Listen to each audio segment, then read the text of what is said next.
Creativity resource हो गया। अब आते हैं टाइम टेबल के ऊपर। भाई ये जो खुजली है ना टाइम टेबल बनाने की, ये एक इतना छोटा सा बच्चा लेते हैं और उससे लेके बुढ़ापे तक ये टाइम टेबल वाला काम ना नेवर एंडिंग है। तो इसके पीछे मत पड़ो। टाइम टेबल ऐसा होना चाहिए कि सो तुम टाइम से जाओ, उठ तुम टाइम से जाओ, खा पी लो टाइम से, उसके अलावा पढ़ना है, यही देना है। तो ये सब करने के बाद में पढ़ना है, सोते हुए पढ़ो और जागते हुए पढ़ो।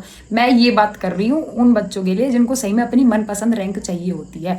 मैं ये नहीं कह रही कि भाई आप तो बहुत एक्स्ट्रा ऑर्डिनरी बच्चे हो और आपको पूरे पूरे टाइम पढ़ना होगा। मेरे को तो ऐसे भी बच्चे मिले जो कह रहे हैं मेरे को हवा हवा में मेरे को सीएस मिल गई। तो मुझे नहीं पता उनको हवा हवा में कैसे मिली, मैंने तो मेहनत की है भाई, तब मैं आई हूँ। ठीक है, तो आपको चुपचाप जाके पढ़ना है। आपके दिमाग में अगर खेलने का मन कर रहा है, कूदने का मन कर रहा है, कहीं जाने का मन कर रहा है, तो चुपचाप चले जाओ। ये मत सोचो मैं जाऊंगा तो मेरा टाइम वेस्ट हो जाएगा, ये हो जाएगा, हो जाएगा, ऐसा मत सोचो। अगर आपको लगता है कि भाई आप 6 घंटे पढ़ ले रहे हो और 7वें घंटे में आपको कहीं जाना है, तो जाके चुपचाप आके फिर पढ़ने स्टार्ट कर दो। ये वाला जो है ना कि अपने दिमाग में इतनी कॉम्प्लेक्सिटी रखना कि यार मैं तो ये पढ़ूंगा, तो इसमें टाइम वेस्ट कर देते हो। इससे बेटर है चुपचाप जो करने का मन है वो करो, उसके बाद पढ़ो। तो टाइम टेबल जैसी चीज़ों को मत रखो, ये प्रैक्टिकल होते ही नहीं है। एक तो पहली बात तो इस उम्र में आके जो होता है ना 11th 12th के बाद, उसमें आप प्रैक्टिकली बात ही नहीं करोगे।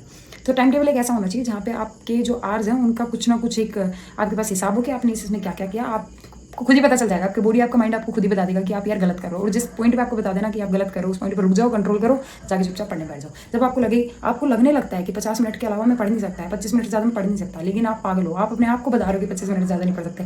भाई 2.5-3 घंटे खूब पढ़ सकते हो। जब तुम क्वेश्चन पेपर लिख सकते हो 3 घंटे, तो क्या तुम पढ़ नहीं सकते? सब कर सकते हो। ठीक है, तो चुपचाप अपने दिमाग को कंट्रोल में लाने की कोशिश करो, ना कि अपने टाइम को। क्योंकि टाइम ऐसा है कि कई बार आप बीमार हो जाओ, बीमार होने के बावजूद भी आपको पढ़ना पड़ जाए। भाई ऐसा भी टाइम देखा है कि जब बीपी बिल्कुल डाउन जा रहा है, मेरे को पता ही नहीं था बीपी डाउन क्या होता है, बीपी लो क्या होता है। उस पॉइंट पे मेरे को चक्कर आ रहे, रोड क्रॉस कर रहे हैं, कोचिंग जा रहे हैं, भाई मेरे को समझ ही नहीं आया बीपी लो क्या होता है। मेरे को किसी ने बोला कि जा तेरा बीपी चेक करवा था, पता चला कि भाई अच्छा आज नहीं आती, तो फिर वो चढ़ना था, वो जो भी होता है। तो उसके बाद मेरा बीपी ऐसा ही कि ऐसा ही रहने लग गया, वो बात अलग है। लेकिन मैं ये कह रही हूँ कि जब आपको पता चल गया कि भाई मैंने ये चीज़ें करनी है, ये जो मेरी स्ट्रेटजीज़ है, ये एक बार बना लो, बार बार बनाने से टाइम वेस्ट होगा। ठीक है, फॉलो हो रही है तो ठीक है, नहीं हो रही तो ठीक है। बस आपने देखना है कि आपका जो इंटरनल चीज़ें है ना आपकी सेटिस्फाइड है कि नहीं है। कि आपने आज अगर 5 घंटे पढ़े तो शायद हो सकता है 4 घंटे पढ़ो, शायद हो सकता है 1 घंटा। एक भी दिन ऐसा मत निकालो जिस दिन पढ़ नहीं रहे। जिस दिन आपने ये कर दिया ना कि आपने पढ़ना बंद कर दिया, उस दिन से आपका दिमाग इतना खराब होना स्टार्ट होगा।